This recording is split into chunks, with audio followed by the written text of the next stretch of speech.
Fellow world-class pilots, I would like to provide you with an important update regarding our negotiations. As our pilot group knows all too well, after 9/11 and CCAA in 2003, Air Canada pilots took significant pay cuts to help keep Air Canada afloat. Approximately a decade later, our group entered a 10-year contract that in large part was meant to provide the economic stability Air Canada needed to regrow, win investor confidence, and prosper. Today, Air Canada is enjoying significant profits, buying new aircraft, and paying down debt, in part because of the sacrifices our pilots and our families have made for over a decade with discounted wages and working conditions. The evidence is in Air Canada's own financial reports. As a percentage of total operating revenue, the sum cost of our pilot contract is half or less than those of comparable pilot groups. Closing the gap has been a driving theme of our negotiations, representing the need to quickly address the growing divide between us and our comparators, like the pilots of United Airlines. Unfortunately, but perhaps to be expected, this gap also exists between what we know we deserve as professional airline pilots at a large global carrier and what the company has become all too accustomed in providing its pilots throughout our 10-year framework. Now, to be clear, we have common interests. We want our employer to do well and to profit, just not on the backs of our pilots and our families, while the individuals at the pinnacle of our organization enjoy record compensation packages. The recent Abacus survey data shows that 70% of our pilot group says that the outcome of these negotiations will likely impact their future career plans, with approximately 500 of our pilots actively working with U.S. immigration firms and another 1,300 of our pilots preparing to do so. Together, this represents at least 1,800 pilots at Air Canada willing to leave should this forthcoming contract not meet expectations. While it is undoubtedly the case that no executive is keen to sign the biggest contract package in our history, it is also assuredly the case that no executive would wish to be responsible for paralysis of our operation due to pilots leaving, because of an unwillingness to compensate our pilots like every other legacy pilot group in North America. We also know that our pilots are not just looking south of the border. Other Canadian air carriers, perhaps those which do not require commuting, business operators, overseas operators, and the military are becoming attractive and realistic alternatives, both for pilots on property and for prospective Air Canada pilots. Regardless of what any party feels they deserve in the bargaining process, this is the economic reality which we find ourselves. Keeping Air Canada as a world-class company with experienced pilots in the flight deck will require a world-class pilot contract.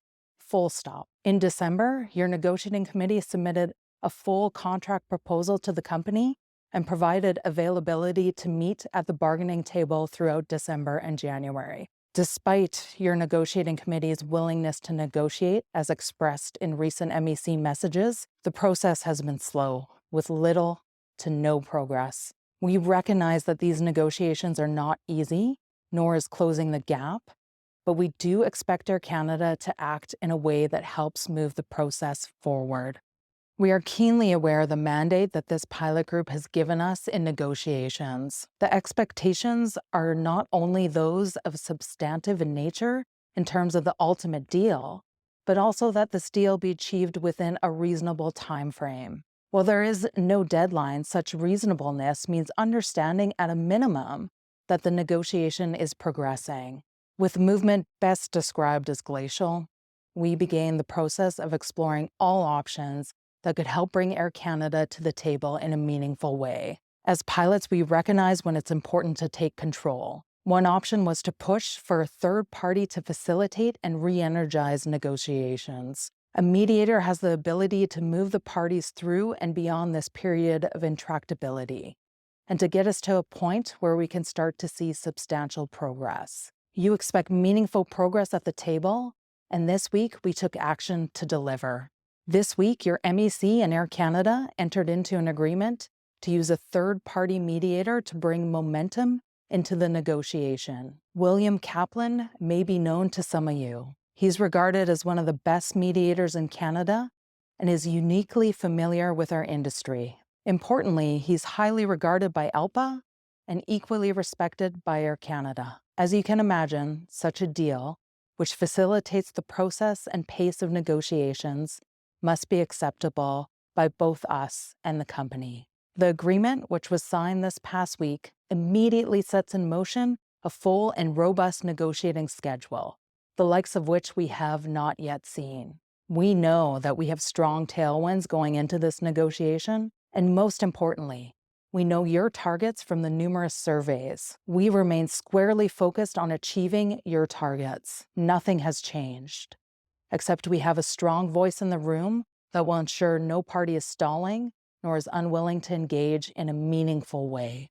For now, it's important to mention a few key points that I want to make abundantly clear, and which I want you to remember as we move forward. First, we remain in control of both the process and the outcome. This is mediation and not arbitration, and accordingly, an agreement cannot be forced upon us. Second, this agreement does not remove the possibility of conciliation should an impasse be reached. But let's be clear, premature conciliation with the threat of labor action is less favorable than a good deal. This is about achieving the best deal and not the fastest deal. This is what your MEC desires, and we know this is what you desire, a world-class contract. Third, we remain firmly guided by your expectations, and ultimately any contract will be ratified by you, the final decision maker. Mediation does not mean finding middle ground.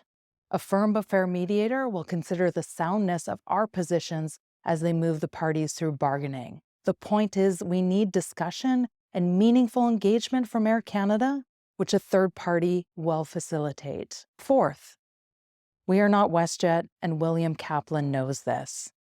It must be noted, while he was involved in WestJet's very first collective agreement as an arbitrator, we must recognize this for what it was and what it wasn't at the time. It was the first agreement of a recently unionized pilot group that was subject to arbitration. This is vastly different than our current situation, as mediation is not binding.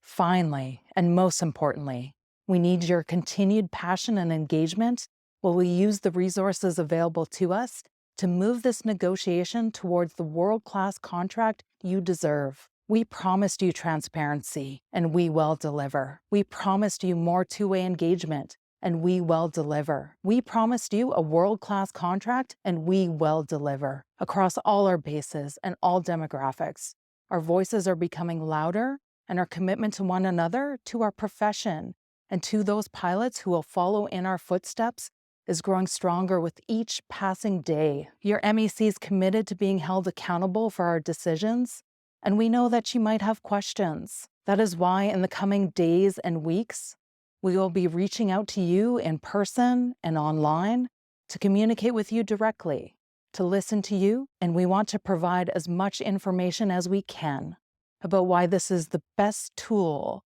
for us to employ at this time to keep us on the Flight Path 2024 path towards a world-class contract. Starting next week, and under this new agreement, the pace of negotiations will change dramatically, moving from sporadic meetings and what have been rather unproductive discussions to full 12-hour days. This is the change we need, and it is the change you expect. I hope to see you in person during our upcoming coffee sits and during our forthcoming virtual town hall. Bring your questions and bring your passion. As always, we are here working for you, your families, and for the future of our profession at Air Canada.